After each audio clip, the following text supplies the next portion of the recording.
Jornal das 10, com a edição do Miguel Cordeiro. 5 ministros das Finanças da União Europeia pedem um imposto sobre lucros extraordinários das empresas do setor energético.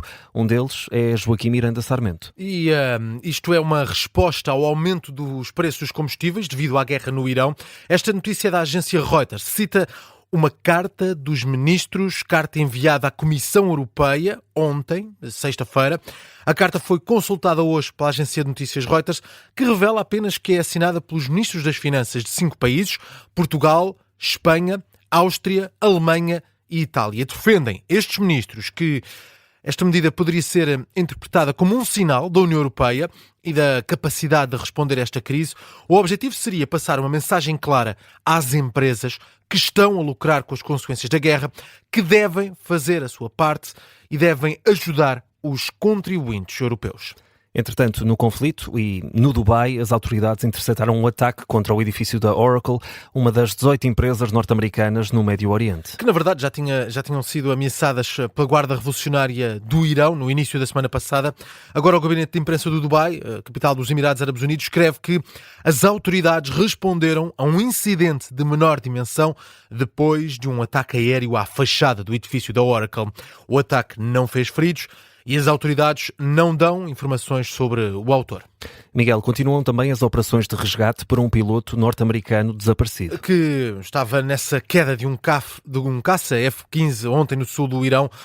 O segundo tripulante deste caça abatido já tinha sido resgatado ontem pelas forças dos Estados Unidos da América. O Irão está a oferecer uma recompensa aos residentes locais que consigam capturar o piloto, que o entreguem vivo às forças de segurança. Fim de semana de Páscoa, estão na estrada as operações da PSP e da GNR. Foram registadas até agora, Miguel, 13 vítimas mortais. Isto em cerca de 2.000 acidentes. Num comunicado, a PSP revela que em 8 dias de operação registrou 1.300 acidentes, dos quais resultaram perto de 500 feridos e 3 mortes. A Polícia de Segurança Pública informa que fez mais de 800 detenções nas estradas portuguesas. Já a GNR, no âmbito desta Operação Páscoa 2026, começou na quinta-feira, registrou 400 acidentes, com 10 vítimas mortais e 110 feridos. Todas as mortes resultaram de colisões ou despistes. Uma das vítimas mortais tinha apenas 19 anos. E já que falamos na Páscoa, o líder dos jesuítas em Portugal está a chegar ao final do mandato. Defende, Miguel, que a Igreja deve estar atenta aos partidos que se colam ao discurso da Igreja Católica. Neste caso estamos a falar do padre Miguel Almeida, que termina o mandato como líder provincial da Companhia de Jesus, depois de 6 anos. Ao Observador, numa entrevista, o sacerdote jesuíta acredita que a Igreja deve fazer política e denuncia também a tentação dos radicalismos. Todos nós sentimos falta de gente para trabalhar aquilo que a grande maioria dos portugueses não quer fazer. E por isso, no fundo, o que há aqui, claro que há uma preocupação grande, para mim, a colagem de uma ideologia política ou de um partido político ao Evangelho como se fosse seu e como se tivesse a verdade absoluta, e nem ao Evangelho, ao cristianismo, acho que é muito problemático. Ao longo dos últimos anos, a Igreja Católica perdeu o único Papa jesuíta, o Papa Francisco. Miguel Andrade defende que a instituição religiosa não deve andar de costas voltadas com a cultura contemporânea e alerta também para um possível regresso a uma Igreja mais conservadora. Que se vá buscar essa segurança ao antigamente, porque antigamente afinal é que era bom, porque a estrutura da Igreja era forte, porque tinha fronteiras fortes, e se estás dentro, aceitas as regras, se estás fora, é um problema teu. Pronto, isso depois tem a ver com a liturgia, como é que se leva a liturgia, tem a ver como é que os padres se vestem, tem a ver, outra vez, se afastam ou não se afastam do povo, tem a ver com uma certa emergência, outra vez, num certo clericalismo. Eu acho que não é por aí a resposta, claramente, mas de facto, parece-me estar a ressurgir alguma tentativa de resposta por esse lado. Entrevista conduzida pelo jornalista João Francisco Gomes, num balanço de fim de mandato do padre Miguel Andrade, líder provincial da Companhia de Jesus. Entrevista que a esta hora está em manchete no site do Observador e pode ouvir a partir das 3 da tarde aqui na sua rádio. Entretanto, está extinto o incêndio em Valdecambra. Miguel, as chamas foram controladas esta madrugada e não chegaram a colocar em risco populações ou habitações. No terreno, segundo o site da Proteção Civil, estão ainda cerca de uma centena de bombeiros, apoiados por aproximadamente 3 dezenas de viaturas. Durante o dia de ontem chegaram a ser mais de uma centena os operacionais no terreno, apoiados durante a tarde por 5 meios aéreos.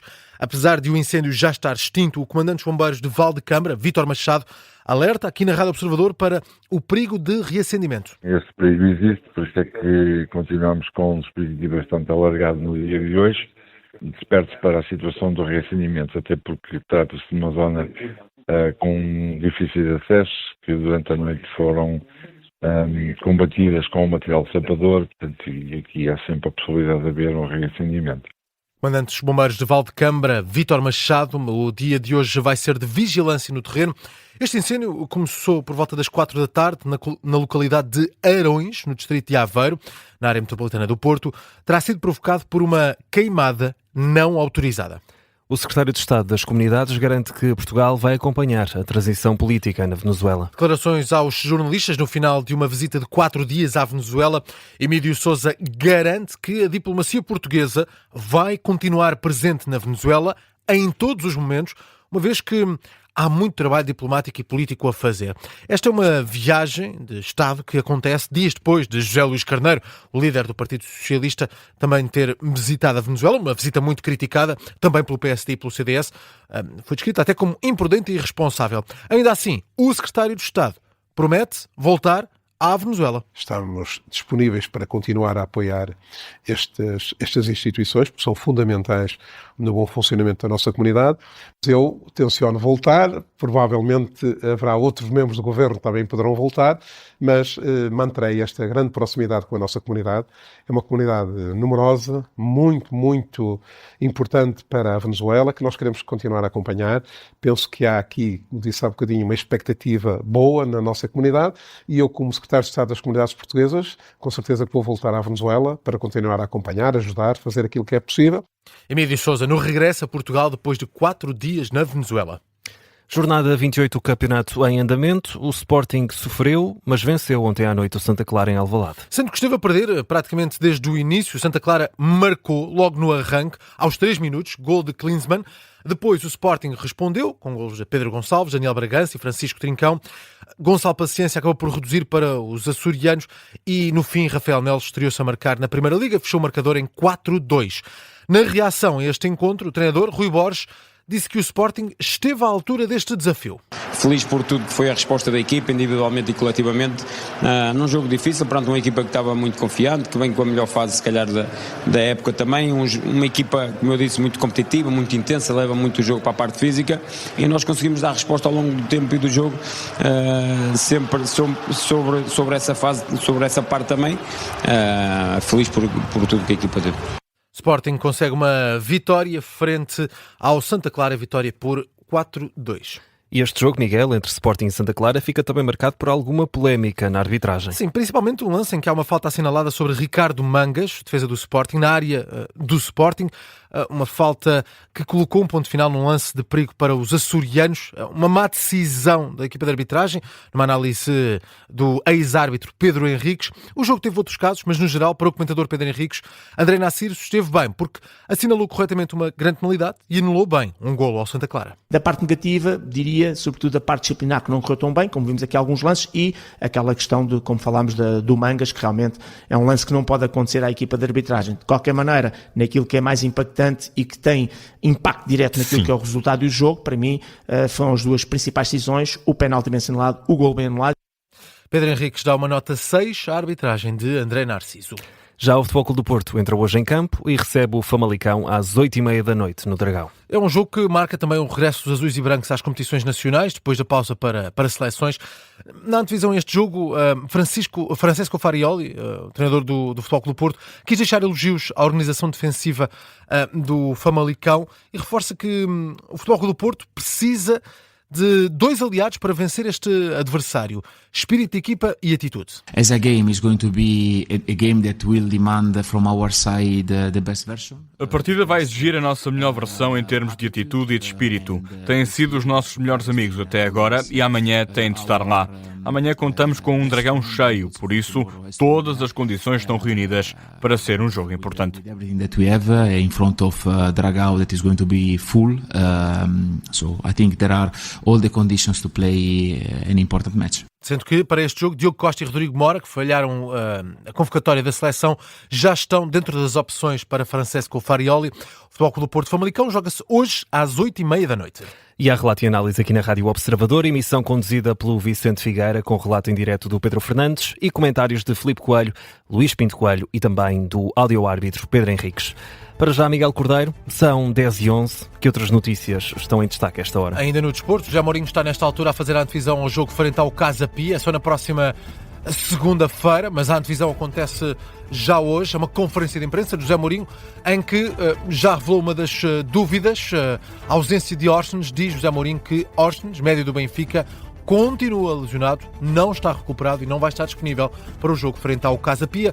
Já vamos mais à frente nesta manhã escutar as declarações de José Mourinho na antevisão a esse jogo frente ao Casa Pia.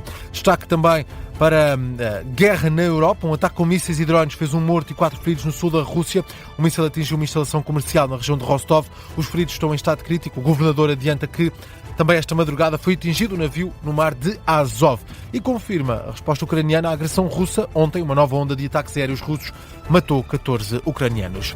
O Ministério da Educação, Ciência e Inovação abriu hoje concurso para vincular aos quadros 1.400 técnicos especializados, entre os quais mais de 700 psicólogos, representa um investimento de mais de 48 milhões de euros. O Partido Socialista vai entregar hoje um projeto de lei para alterar os estatutos da agência Lusa, inspirado no modelo da RTP, prevê criar, por exemplo, um Conselho Geral Independente responsável por escolher o Conselho de Administração da agência. Para fechar, João, já imaginaste como seria a Páscoa na era dos dinossauros? Nunca me veio assim à cabeça, mas porquê? Bem, a Páscoa, para sabermos como é que era a Páscoa nessa altura, podemos ter aqui um evento no Porto que este ano vai celebrar uma viagem no tempo para a era dos dinossauros. Até o dia 10 de Abril, a Dino Experience Porto promete uma Páscoa Jurássica. Eu não sei como é que funciona, mas... Nem eu, mas os mais novos vão gostar disto. Mas é exatamente o que eles promovem. Há várias atividades. Começa já hoje. Há uma grande caça aos ovos perdidos. Um dos mais novos tem a missão de encontrar os ovos de dinossauros escondidos pela exposição. Depois, para os próximos dias, há oficinas de ímãs de dinossauro, fábricas de autocolantes, também vários contos ligados a esse universo dos dinossauros. Basicamente, são atividades de Páscoa incluídas no preço desta Dino Experience, que acontece durante este fim de semana de Páscoa. Na verdade, acontece até ao dia 10 de Abril. Nunca participei numa caça aos ovos. Se calhar damos lá um saltinho ao Porto. Não era mal pensado. Amanhã fazermos a emissão a partir do Porto. Não é mau ser sobre dinossauros, mas para quem nunca participou, imaginava uma coisa primeiro mais clássica.